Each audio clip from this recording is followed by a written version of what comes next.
holds together these opposites in a powerful and odd dynamic. Now, as to the first proposition, it was obviously false to anyone who wasn't a 16-year-old virgin. Dallas was a boomtown in 1963.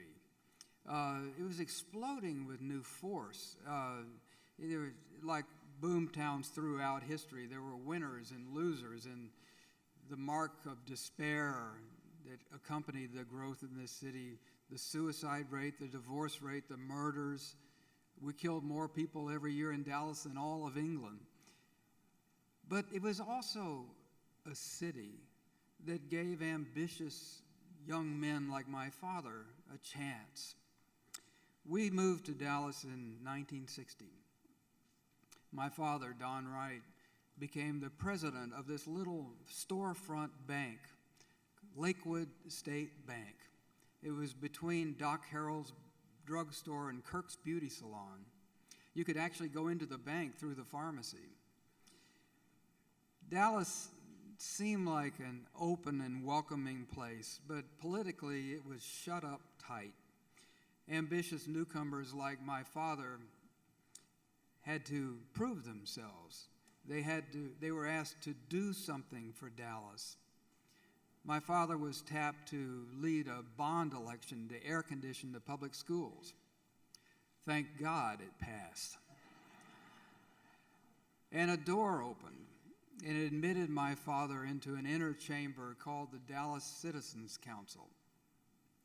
Now, R.L. Thornton, the legendary mayor of Dallas, once called the Dallas Citizens Council a collection of dollars represented by men. They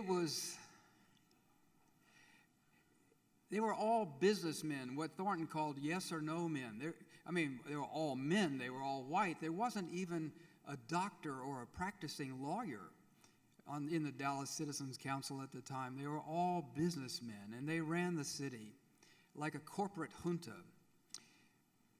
An example of how this city was run at that time, Chance Vought Aircraft was considering a move to Dallas, and they came and examined the city, and they decided they would not come to Dallas because the runway at Love Field was 2,000 feet too short.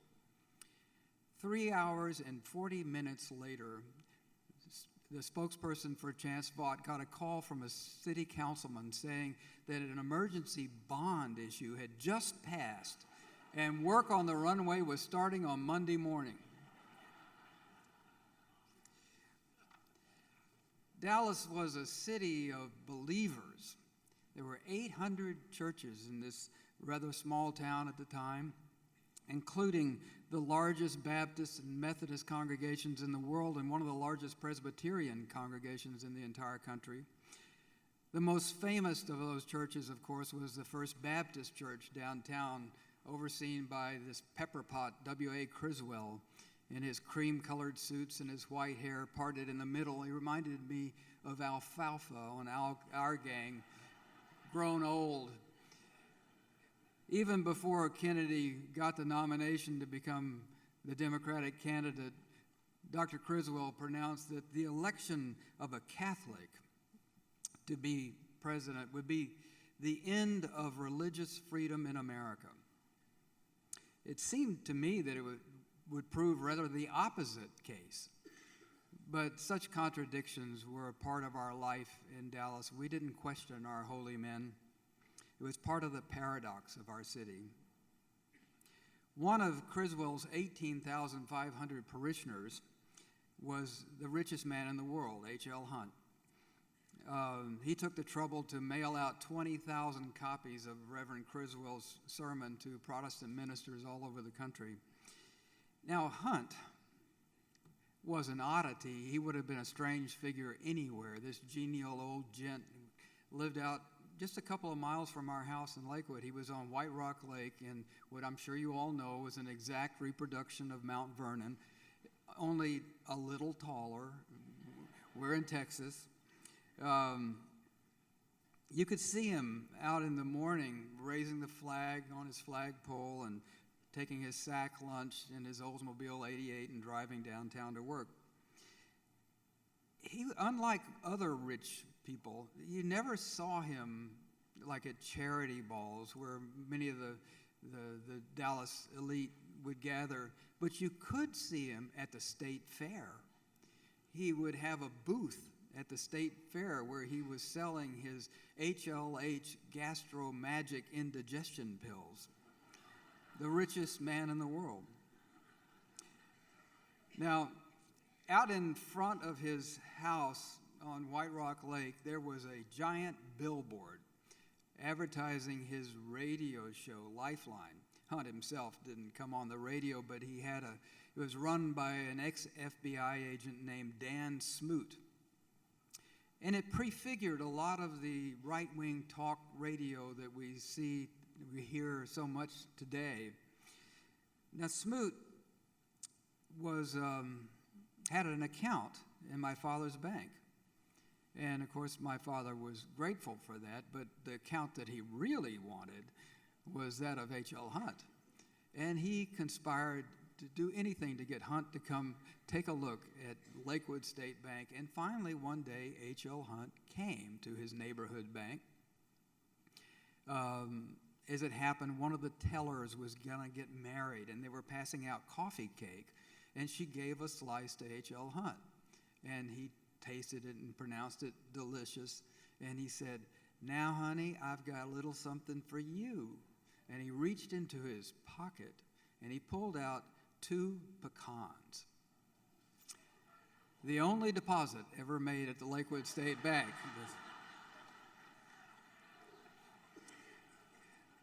I was not one of Dr. Criswell's parishioners. We were at the First Methodist Church downtown, but it was in his church that I discovered myself as an unconscious racist.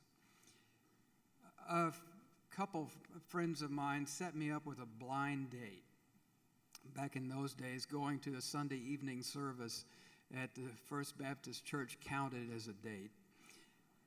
And Linda was a lovely young woman, very nice, very charming. But as I looked at her, I noticed that she was not entirely white. Her mother was a Filipino, and something about her color was really unsettling to me. I didn't know anybody of another race except our weekly maid, Jessie, who carried around on her shoulders a kind of melancholy of injustice and tragedy that I was not ready to confront.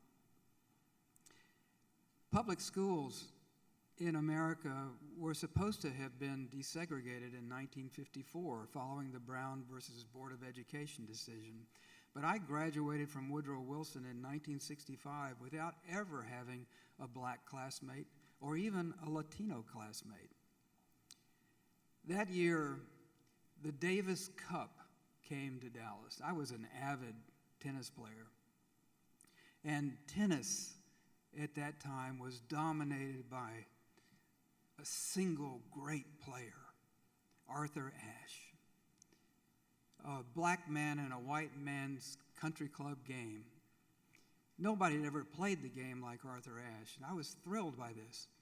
But the place that was supposed to be hosting the Davis Cup was the Dallas Country Club, and they would not allow a black man to play there, even Arthur Ashe. This was Dallas, though, and it did not want to be embarrassed.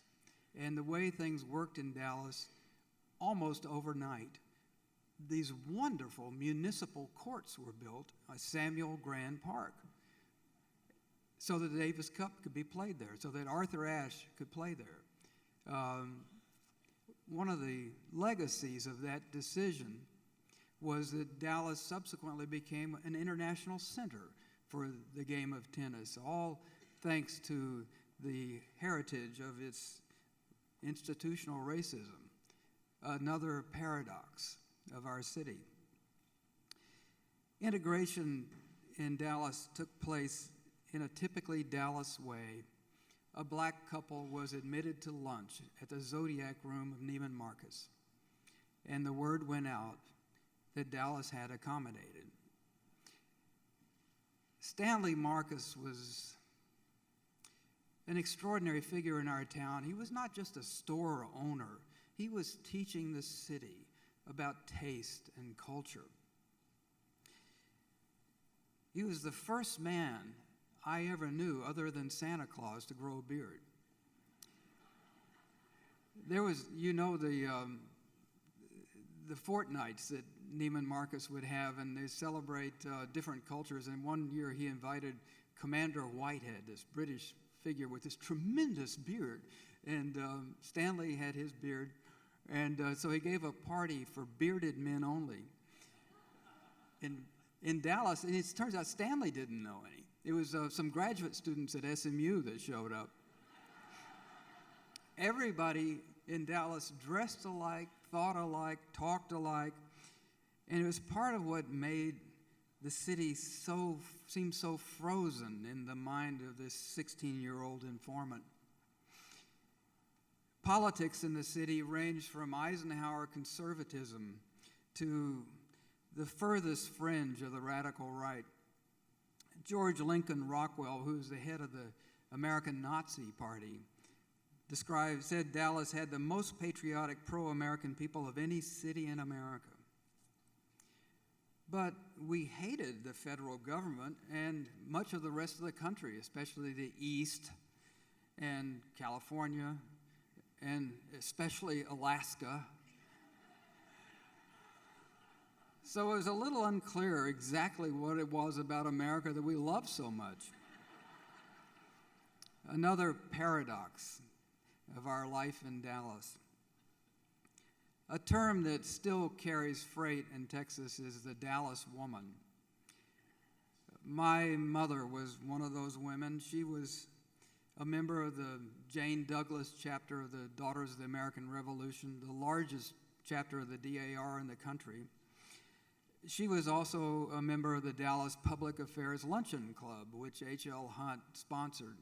And they would bring in speakers, George Wallace, Barry Goldwater, General Edwin Walker, and especially Representative Bruce Alger. Alger controlled politics in an odd way in this town.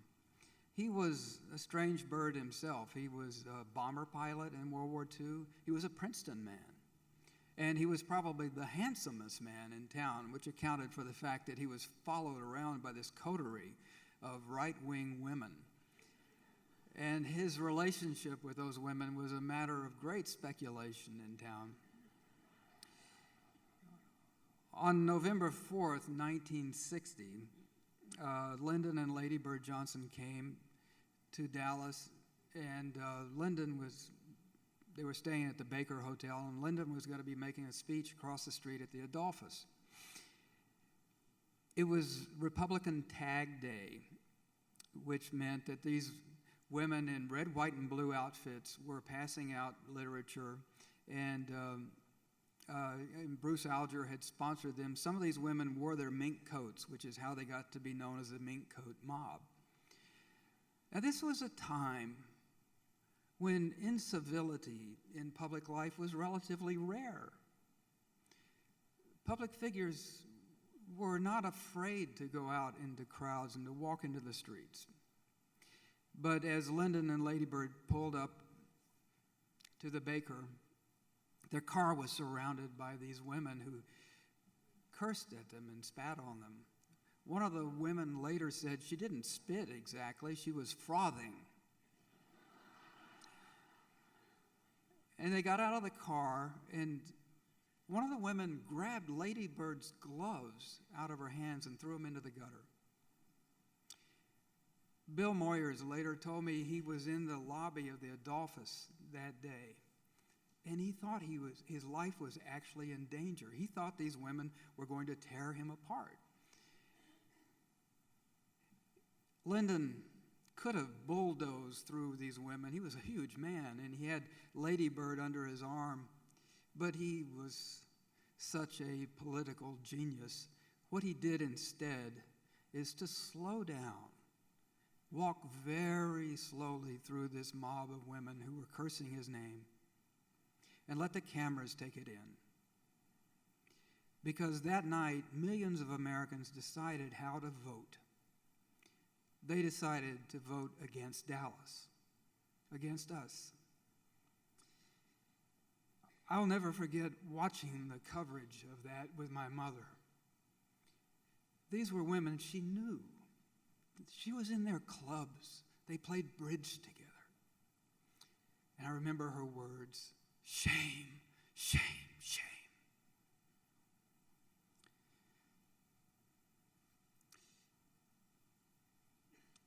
In October 1963, a month before the assassination, many of those same women were there to greet Adlai Stevenson as he came to speak on UN Day. His car was rocked, he was jeered and spat upon, and in that crowd was Lee Harvey Oswald. When people later say that, made the accusation that Dallas killed Kennedy, I thought that was nuts. One of the biggest surprises of the assassination was that Oswald was a Marxist. A Marxist in Dallas? It was hard to find a liberal Democrat. We were stunned. But it is true that the city tolerated and even encouraged political violence. Perhaps Oswald even imagined that he would gain the city's blessing. When Stevenson got out of the car, the wife of a prominent insurance executive brought a placard down on his head. The sign said, "If you seek peace, ask Jesus." Talk about your paradoxes. So the first proposition that nothing ever happens in Dallas wasn't strictly true. There were things happening, but the city itself seemed frozen, unchangeable, locked into a trajectory that was taking it God knows where. I often wonder what Dallas might have become if Kennedy hadn't died here. The second proposition that governed my life was the world we knew would soon come to an end. Naturally, we assumed that it would be in a nuclear war because we all knew that we were on the Kremlin's first strike list, not because we were a prominent part of the military-industrial complex, but because we were the philosophical center of anti-communism. Living on the brink of universal extinction added a kind of zest to life. It brought up interesting moral questions. I remember at a Chautauqua service at the First Methodist Church, our pastor, Robert Goodrich, was talking about the Good Samaritan and how that related to fallout shelters. If your neighbor needs sanctuary, do you let him in? And one guy in the congregation said, well, yeah, if it's one person, but what if it's 50 people? It's a difficult question. Some woman in the congregation stood up and said, well, we're all going to be raptured, so what's the problem? Of course, we did our drills, kneeling in the hallway of Woodrow Wilson High School with our head between our knees. We were told that in the event of a nuclear emergency, that children were better off in school, so parents shouldn't come to pick them up. The mother of one of my friends said, if you ever see me coming to get you at school, you just come. Don't ask any questions. One day he was in study hall, and he looked outside, and his mother drove up in the car, and he jumped out the window, ran to his mother. She was bringing his lunch money. So this was an inventory of my mind on November 22nd, 1963. That morning I went out to get the newspaper, and I found this on our doorstep. Wanted for treason, the famous poster. Full face and profile. It's odd to look at this now. It's such an artifact of a time and place. This man is wanted for treasonous activities against the United States, betraying the Constitution, turning the sovereignty of the U.S. over to the communist-controlled United Nations. He's betraying our friends, Cuba, Katanga, Portugal, and befriending our enemies, Russia, Yugoslavia, Poland. He has consistently appointed anti-Christians to federal office. He has been caught in fantastic lies to the American people, including personal ones like his previous marriage and divorce. His character was assassinated even before he arrived in Dallas. My father was invited to the Trade Mart for lunch with the president. He went along with Jack Evans, his friend and future mayor of Dallas. And as they were going to the Trade Mart, Air Force One passed overhead, and they remarked how closely scheduled these presidential events are. My father had very strong but also mixed feelings about John F. Kennedy. They were both minor war heroes. My father at one time also had political ambitions. When he was a young banker in Ponca City, Oklahoma, he was the head of the Chamber of Commerce, and he was asked to arrange a speech for this young Massachusetts congressman, John Kennedy. And a member of Kennedy's staff later called him and said, well, Representative Kennedy will need a few things in Ponca City, a woman, for instance. Well, my father was the wrong guy to ask.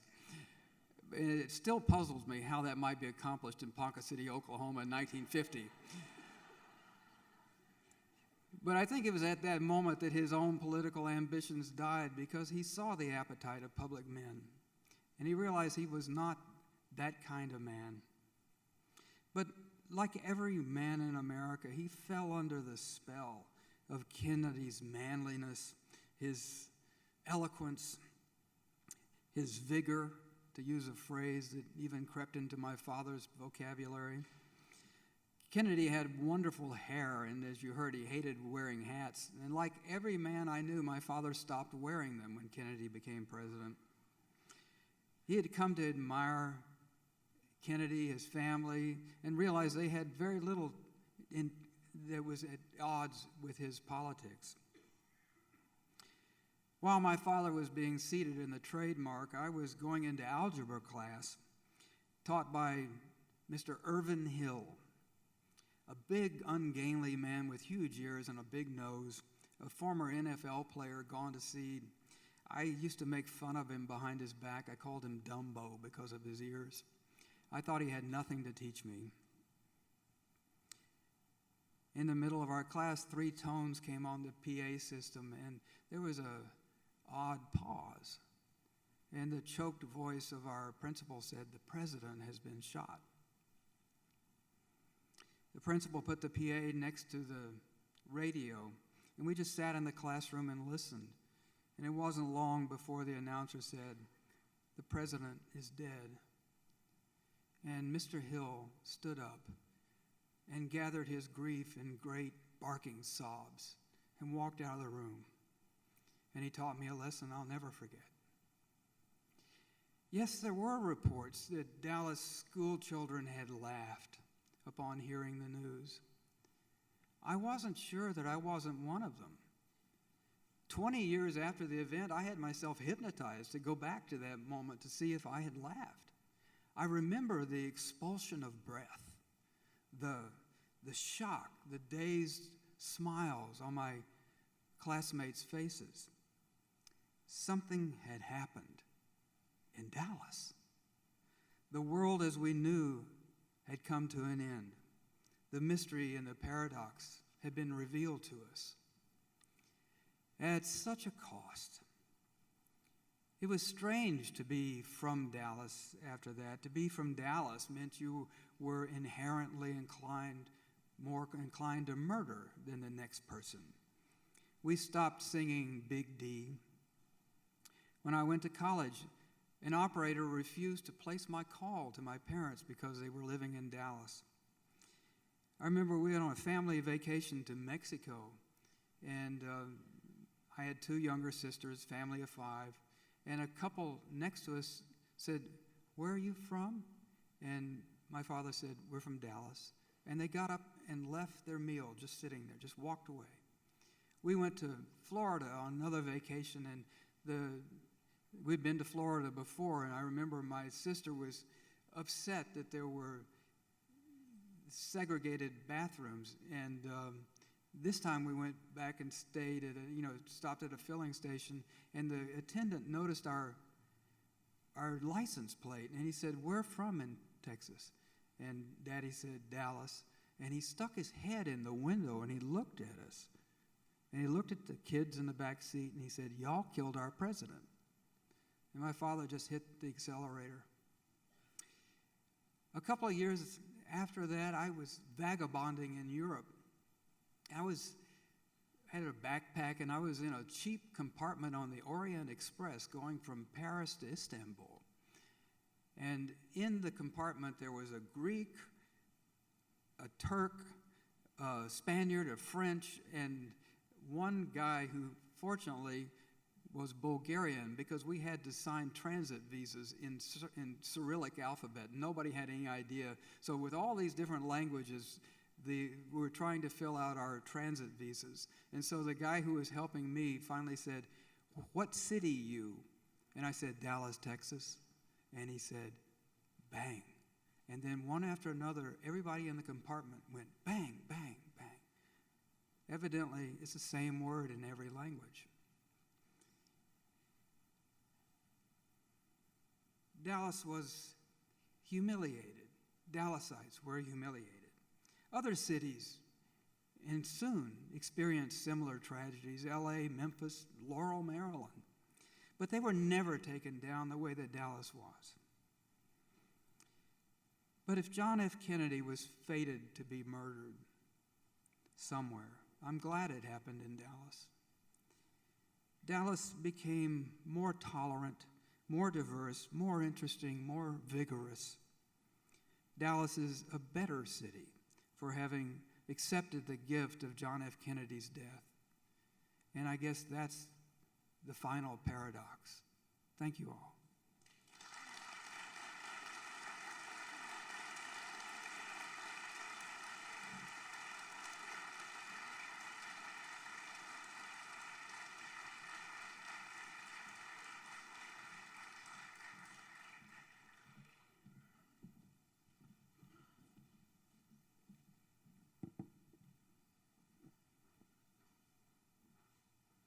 We got Jim Lehrer up to the stage. Hey, Jim.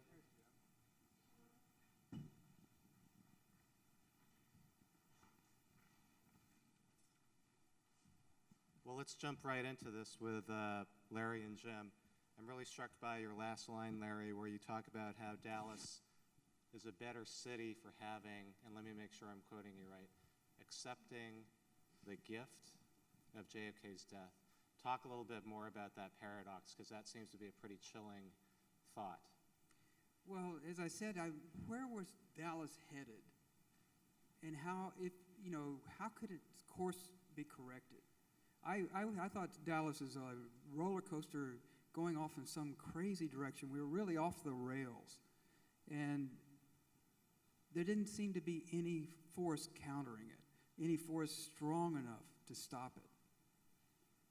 Except one thing, and it did change the city.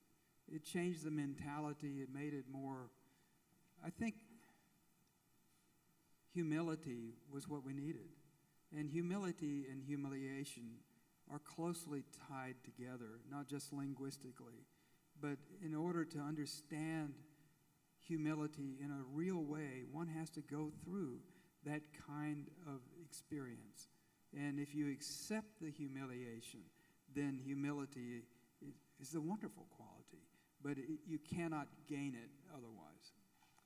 Jim, Larry's talking about how Dallas was on this track, this strange track, and almost needed a course correction in learning humility. As you were covering the story back in November 1963, did you have a sense of that at all, that Dallas was on the wrong track? Clearly I did, absolutely. Just my little incident at the very beginning, when I called home and told my wife, "Let's get the hell out of here," what I meant was, I don't want to live here anymore, and neither did she. Because the the automatic thing, and my guess is, it's a guess, my guess is that 98% of the people who lived in Dallas on November 22nd, 1963, regardless of their political views themselves, believed that a right-wing nut or a right-wing conspiracy was behind the shooting of John F. Kennedy. And I certainly believed that. And my wife certainly believed that. And I left and went on to the police station in Parkland and all that. And until late in the day, when they brought in Lee Harvey Oswald, and as Larry said, we discovered, oh my God, not only is he not a right-winger, he's a left-winger. How in the hell could that be? And but I was so busy doing the mechanics of journalism, the idea of what was happening in Dallas and all of that, it took a while for me to begin to focus on that. But I think Larry made the point very dramatically, which I hadn't thought about, because, and I began to think about it when he said it earlier. If Kennedy had not been assassinated in Dallas, what kind of city would Dallas be today? That, to me, is a critical question. And it's a question that I don't have any answers to. At least I don't have any simple answers. I know what happened in the media. My interest at the time was how the assassination was affecting the Dallas newspapers. A lot of people do not understand this, but I'm going to say it again and again and again, that people must understand that the two Dallas newspapers were like all other major newspapers of that day. You had an editorial page and you had a news department, and the twain did never meet.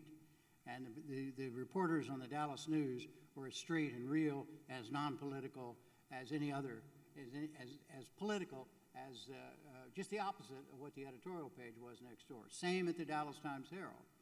And so the people on the news side did not assume any responsibility, correctly did not assume any responsibility for the right-wing trash that was on the editorial page of the Dallas News. We at the Times-Herald, when I later went to the Times-Herald, I didn't, on the news side, never assumed for anything that was on the editorial page of the Times-Herald. But what happened after the assassination, which the beginning of it at least, the Dallas News immediately trimmed its sails.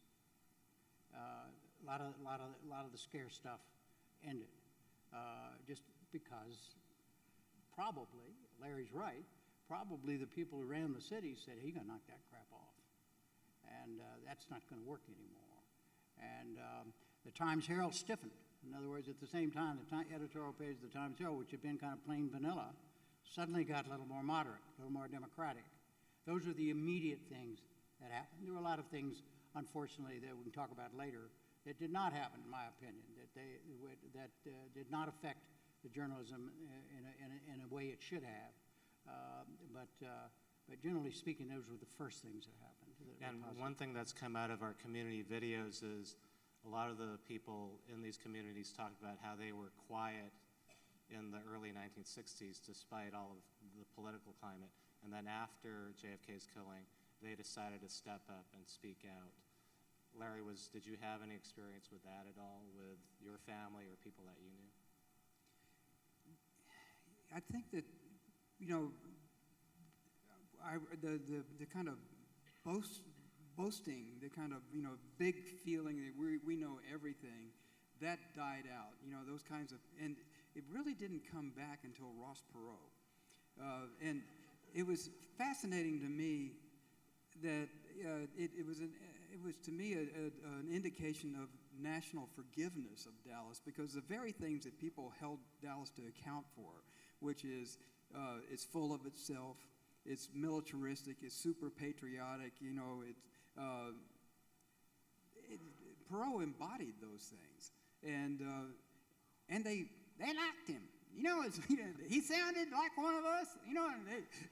He was a businessman, and and I thought this isn't going to sell. And but he was amazingly popular, and so that to me, he exemplified the very thing about Dallas that had irritated and alarmed people for such a long time.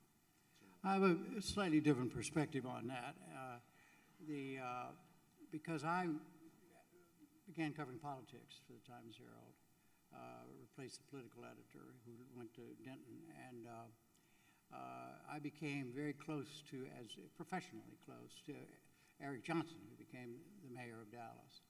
And I came away from that experience, and I believe it to this day, that Eric Johnson played a huge role in moving Dallas and its reputation for its whatever it was, its awful reputation, moving it away because he focused on big things. You know, he wanted, believe it or not, he wanted an airport. They were halfway between Dallas and Fort Worth. It would become, he called it bigger than the Houston Ship Channel, bigger than any, that's the way he thought. He wanted a city hall that was a piece of architectural uniqueness. He wanted, and he did it all on his own, and he just ignored the politics. The politicians, the civic leaders, I think they bit off more than they could chew. I think they wanted a non-political mayor. They got a non-political mayor, but they didn't realize that he was going to really run things, and he did. And I think Eric Johnson, much more so in a different way, was if you had to zero in on a person who helped bring Dallas into that world, that post-assassination world, I would, in my opinion, I would have no hesitancy to say it was Eric Johnson was the leading figure, but that's my opinion. So before we move on, I want to keep pushing on this very difficult question that Larry posed. What might Dallas have become had JFK not died here? Any thoughts about where we would be if we had continued along that path back in the 60s? Well, certainly I worry about the echoes of our political climate right now. And I want to think that it was not just an interlude in the history, not of just of the city, but our state and our country, that the Kennedy assassination was just a pause in a natural inclination. And if Kennedy had not died here, however, I think that the traits that we see, the extreme partisanship, the America Firsters, the isolationists, the militarism, I think all of that would have been accelerated, and Dallas would have become headquarters for exactly that kind of thinking. I think Larry's probably right. We don't know what might happen. The thing we always have to keep in mind, I don't want to hurt anybody's feelings who's here, but if I have, so what? I live in D.C. now, so the right wing, and I covered a lot of that stuff. I was in the Adolphus lobby as well. I didn't know who Bill Moyers was, but I was in the lobby as a reporter for the Dallas News. My assignment that day was there was some guy, some obscure Republican who was challenging Lyndon Johnson for his Senate seat. You remember he was running for both seats at the same time. And I was to stay with him, side by, and it was a dodo assignment because nothing was going to happen. But it was, the candidate was a guy named John Tower.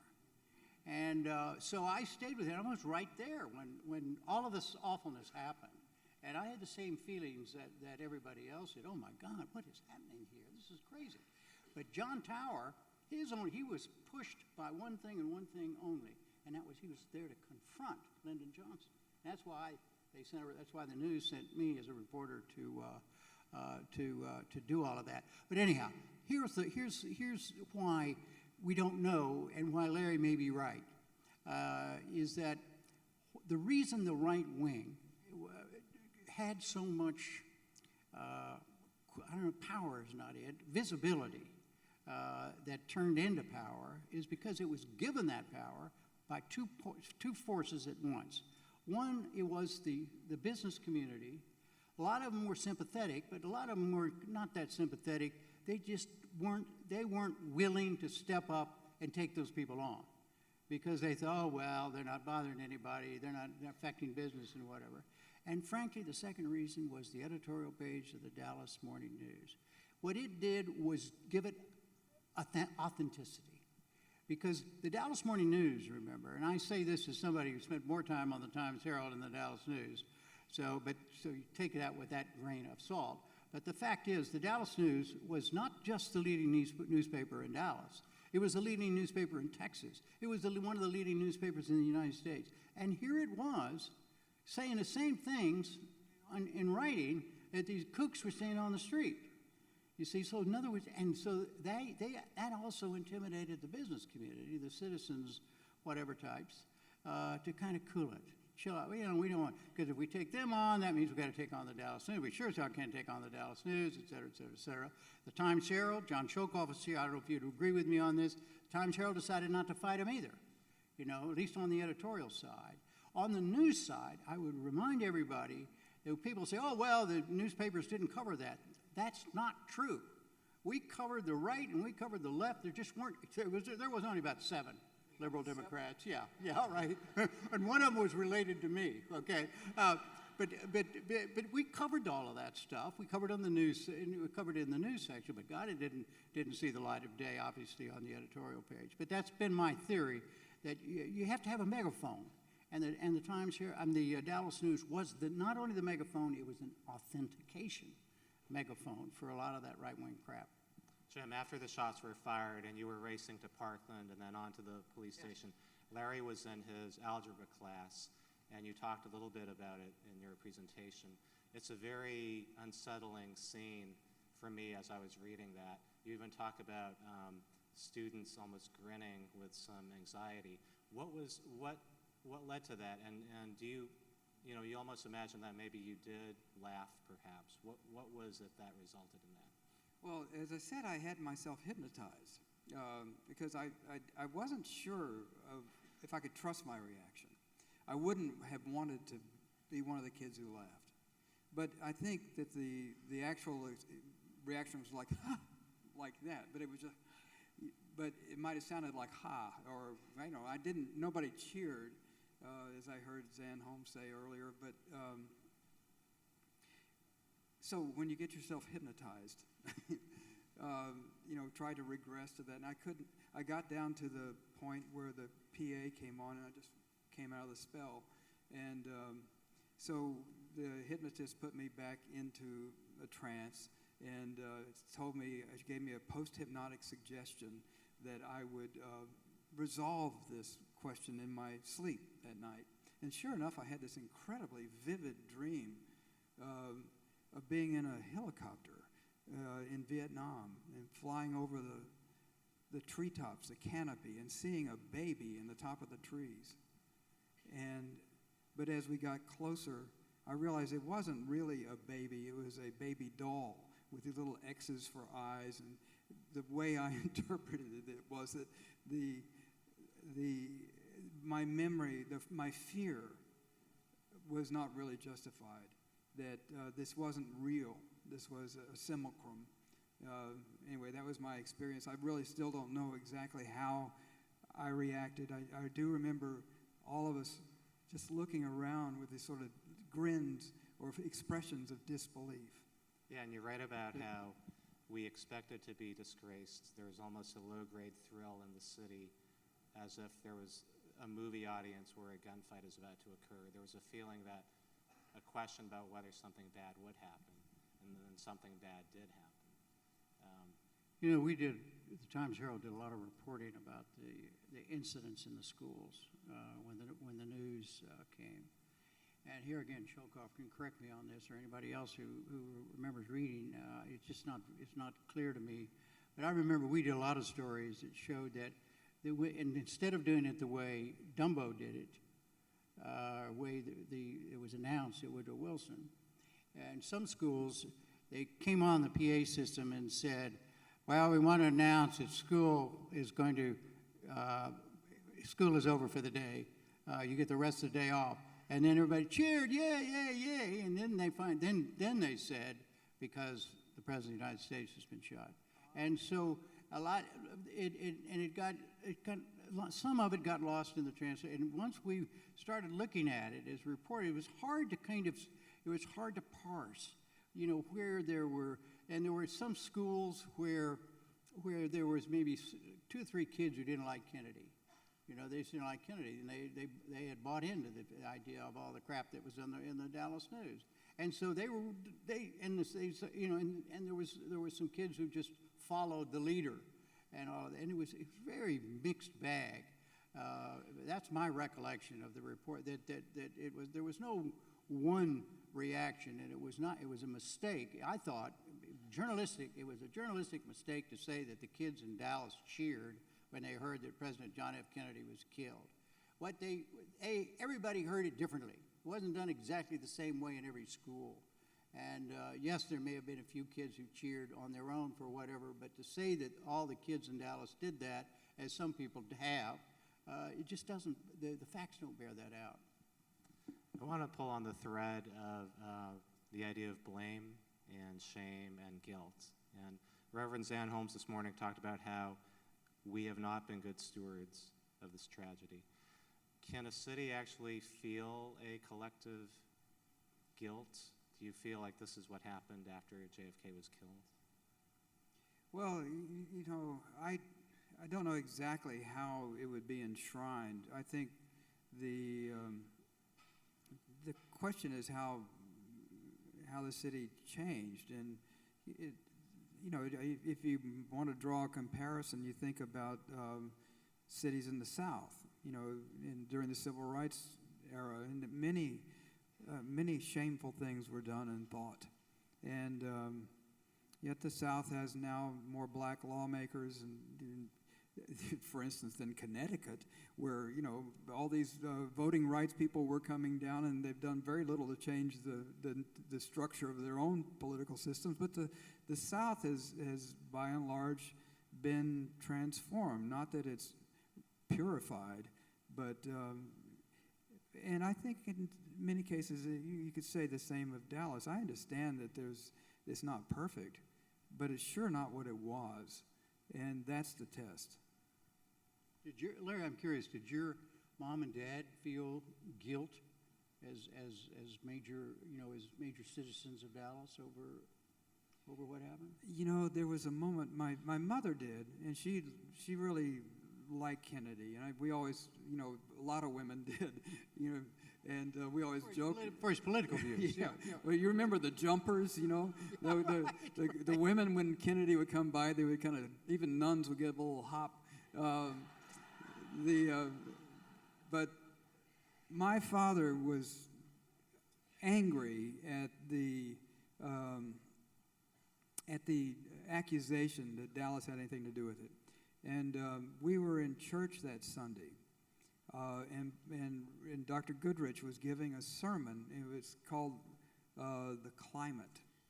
And this was where the whole climate of hate metaphor, I think, was born. His sermon was broadcast all over the country. It was really unusual. And he was a wonderful preacher, but he talked about a weird inversion that had taken place in Texas, I guess, the year before, and it was during spring training, and several football players died.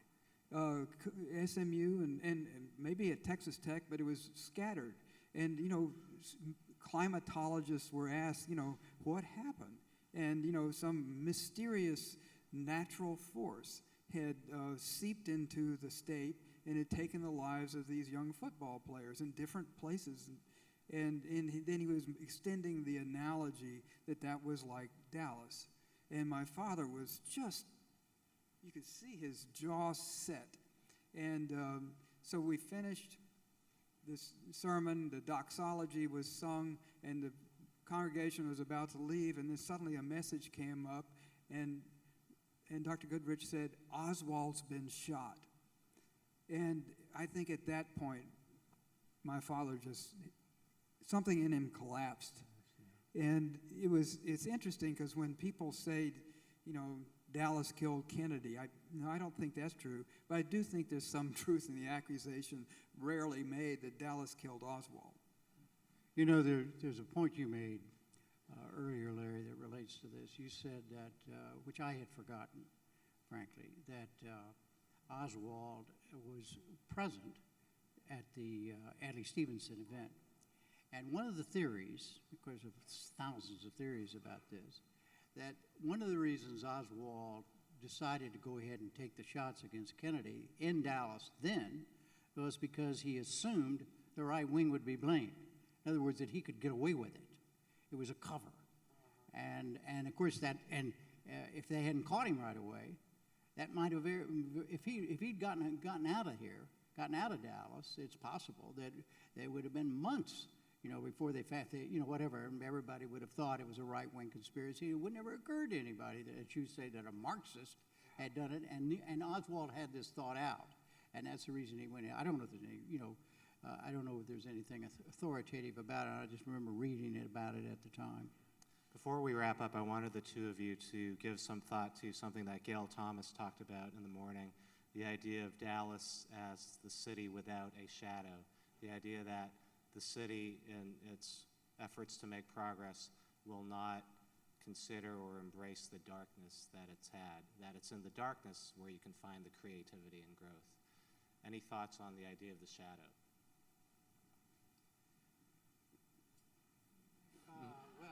I've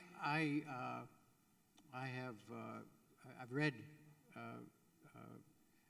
the complete draft of what Gail had to say, and it's a very wise piece of writing. It's very perceptive, and I think she may be right. I'm frankly don't think down those. I'm not that deep a thinker, to tell you the truth of the matter. I don't sense the darkness that she senses, the shadow. But I'm not as keenly aware of those sort of things as she is, and I'll take her word for it. And I have no reason to disagree with her. Well, what occurs to me is Berlin is an interesting comparison. I've not spent a whole lot of time there, but the German people are complicated by their past, and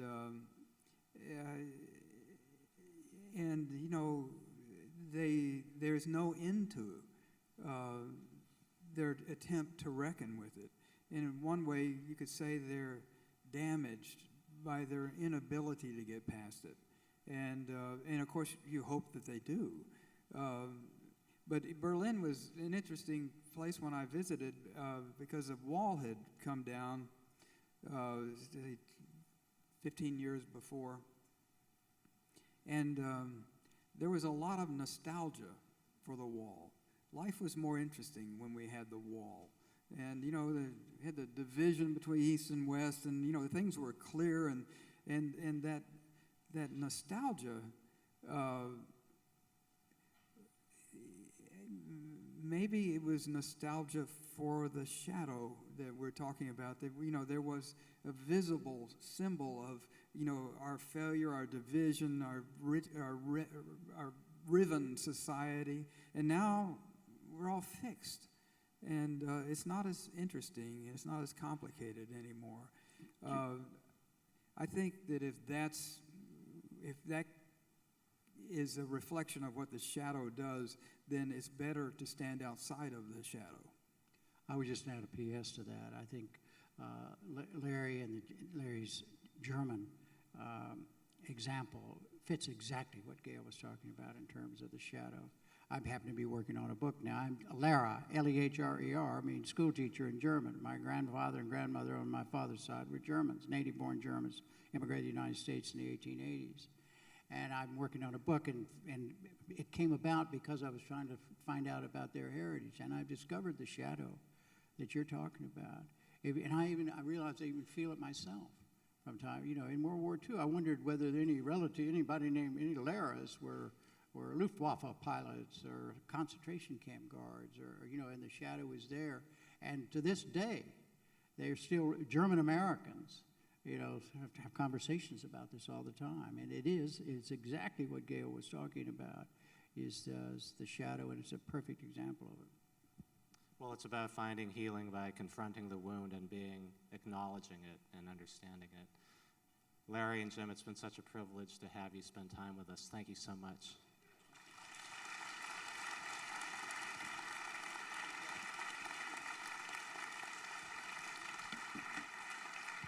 So just a very quick programming note. Our focus forums will begin at several different sites in this venue at 1:15.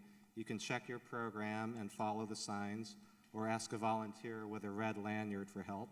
Also, please take a minute or two to stop by our video booth if you have any memories you'd like to share and record your response to President Kennedy's assassination. Thank you so much for coming to the lunch hour program.